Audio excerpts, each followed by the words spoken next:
All right, so for these type of problems, we're going to be writing the equation from the graph. Now, I always start out with the standard form of the equation, f of x equals blank, x minus blank plus blank.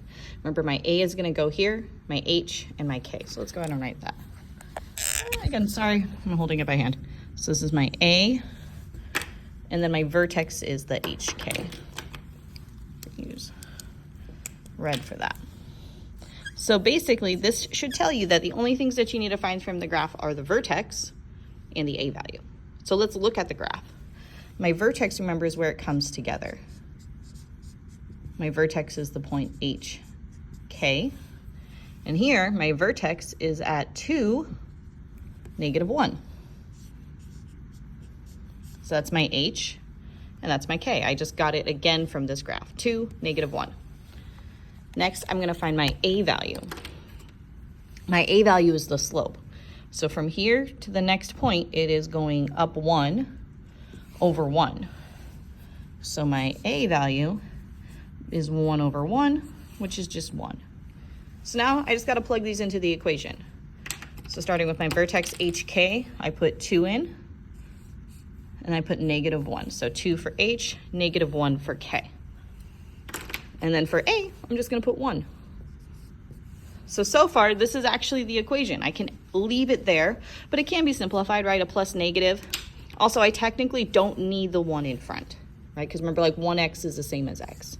So my final equation is going to be f of x equals absolute value of x minus 2 minus 1. Okay? So that's how we're going to write the transformation equation. Let's go ahead and let's go do the next one. Next one, same thing. I need to find my vertex.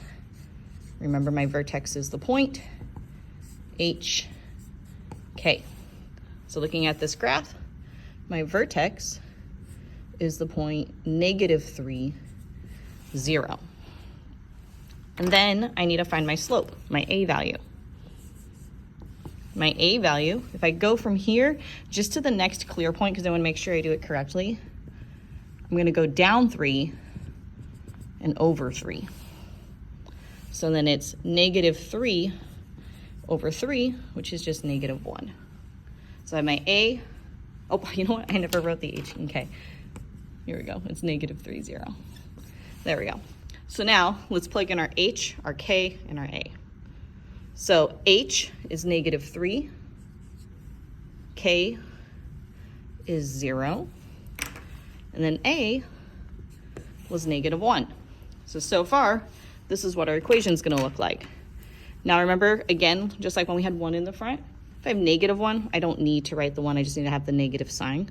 So my final equation is going to be f of x equals negative absolute value of x. 2 negatives make a positive, so x plus 3. And then I don't need to write the plus 0, right? You don't say I'm 15 plus 0 years old. So this would be our final equation. So writing an equation from the graph, not too bad. Again, you just got to find the vertex and the slope.